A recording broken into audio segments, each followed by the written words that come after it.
When we started the facility back in the 80s, we told people to put their greens in trash bags and put them on the sidewalk. And the mulches and the compost that we made back then was just full of contamination. We were spreading it all over the landfill. I was doing habitat restoration at the time, and it just killed me to see it.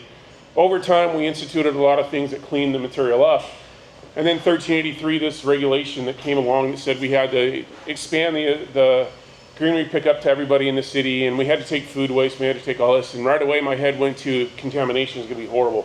What's that going to do to our product in the end? What are that going to do to having people want to put that in their yards and that kind of stuff and all that on the lawns and so forth and so on. And so what are we going to do to try to clean this up? There's a couple of ways. We can try and work really hard on education and get everybody to put only what we want in the green bin.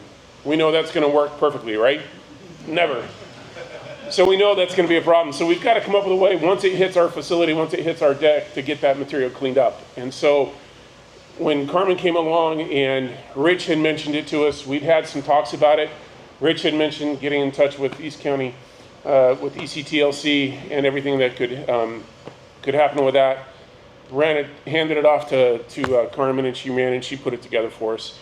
And so as an operations manager, I see a lot of different facilities throughout Southern California. I see the material that goes to Home Depot, Kellogg's, Scott's, that type of stuff. It's the exact kind of stuff that we're making in our facility.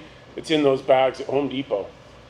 And the quality that they have in theirs, I've seen those facilities. Our quality, with what you guys helped us do over that time period, we can meet or exceed that kind of quality. And that's what kind of product we want to put out there. And so I really appreciate all the work you guys did over those 2 weeks. We're in the process. We've ground all that material. We're processing it. It looks a lot better. And we'll see what the test results look like, and we'll work with Park and Rec and see if they want to use that stuff, because that's kind of our meter, is whether or not Parks and Rec will put it on lawns, big playing fields and that kind of stuff, because it's a lot better than using chemicals out there. And this material can really help the city green and stay green. So thanks again for all your help and your assistance.